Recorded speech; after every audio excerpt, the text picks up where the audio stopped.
Pamilya po talaga kayo ng mayayabang, no? Si Dagol na nga po yung tumutulong sa anak ninyo, gagano ninyo pa. Hoy!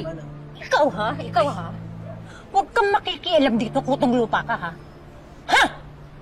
You don't know me no more, ha? Me, myself, and I, ang punong abala dito. Talaga po? Ganyan pala yung punong abalan, sama ng ugali. Sige. Ay, Kuya, dalan niyo po ba yung project ko? Asa na po? Dito ka. Diyan ka lang ha? Diyan ka lang.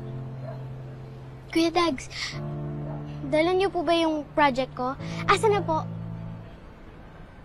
Sorry, April. Wala po. Nagpangako po kayo sa akin na tutulungan niyo ako, Kuya. Tapos hindi niyo din po pala tutubad eh. April. Tama na.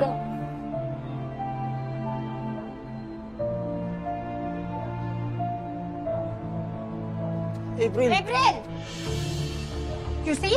You see your doings, huh? You two.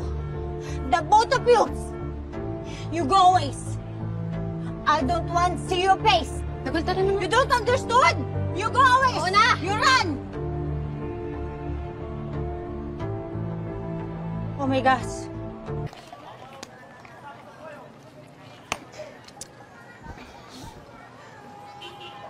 Ano ba?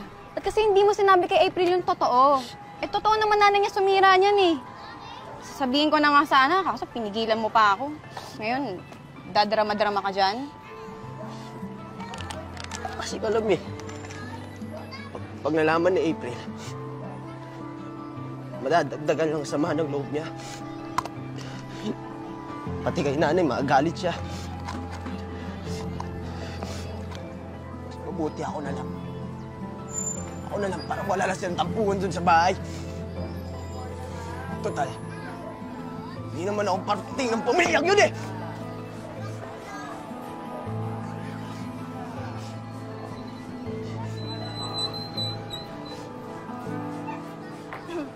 Alam mo, tigil-tigil lang mo na yung pag-iinarte mo. Laki-laki mong damulag, iiyak-iyak ka dyan, imo-imo ka dyan. Alam mo, ang angas mo rin eh, no? Eh, di ikaw na. Ikaw na yung pinakamatigas na tao sa buong mundo. At hindi nasasaktan. Okay ka na nun?